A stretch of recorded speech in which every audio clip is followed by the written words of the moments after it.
Salam, saudara-saudara. Selamat datang di channel kami, Paguyuban Wong Angon.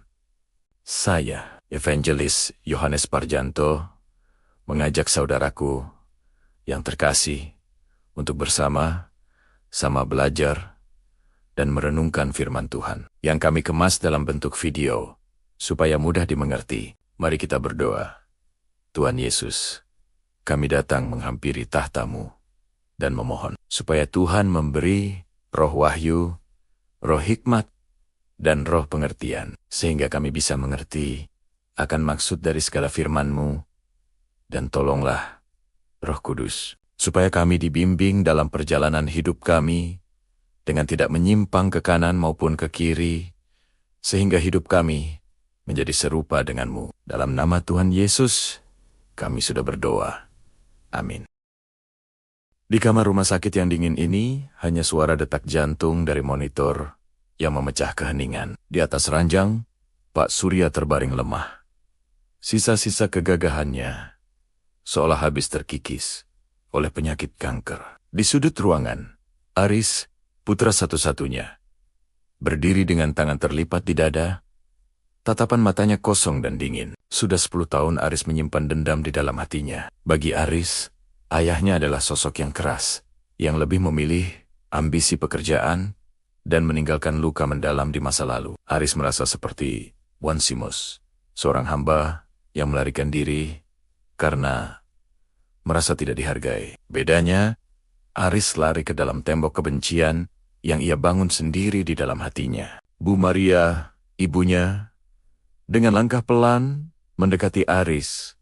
Di tangannya ada sebuah Alkitab tua yang terbuka pada halaman surat Filemon. Aris, bisik ibunya dengan suara yang lembut dan penuh kasih. Dulu, ada seorang bernama Paulus yang menulis surat kepada sahabatnya, Filemon. Paulus meminta Filemon untuk menerima kembali Onesimus, bukan lagi sebagai seorang hamba yang bersalah, tapi sebagai seorang saudara yang terkasih. Paulus bahkan rela menanggung semua kesalahan dan hutang Onesimus. Aris membuang muka, mencoba menghindari tatapan ibunya. Tapi dia tidak pernah sekalipun meminta maaf, Bu. Luka itu masih ada di sini, jawabnya sambil menunjuk ke dadanya. Bu Maria tersenyum sedih.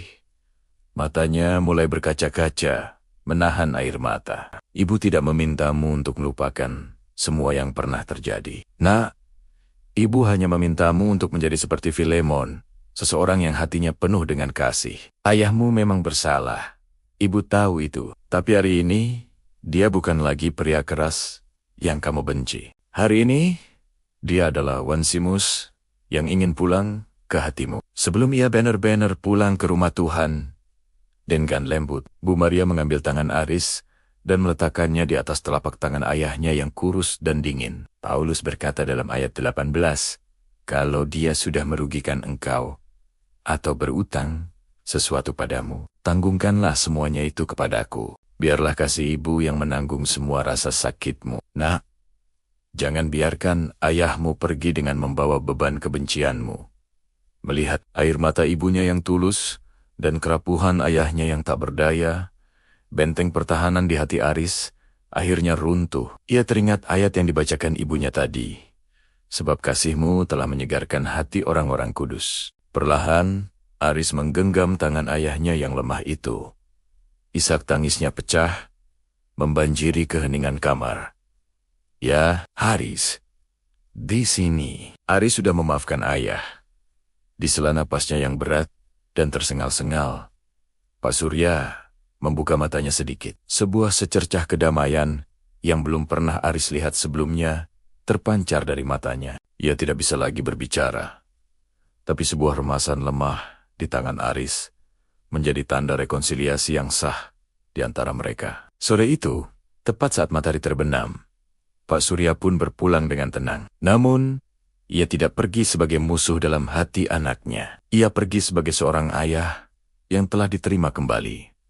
Sebagai saudara kekasih, kisah ini mengingatkan kita bahwa pengampunan adalah jembatan terkuat yang dibangun oleh kasih, yang mampu menghubungkan kembali hati yang telah lama terpisah. Terima kasih sudah menonton. Jika video ini memberkati Anda, jangan lupa untuk like, bagikan, dan subscribe channel ini agar kita bisa terus bertumbuh bersama dalam iman. Sampai jumpa di video berikutnya. Tuhan memberkati.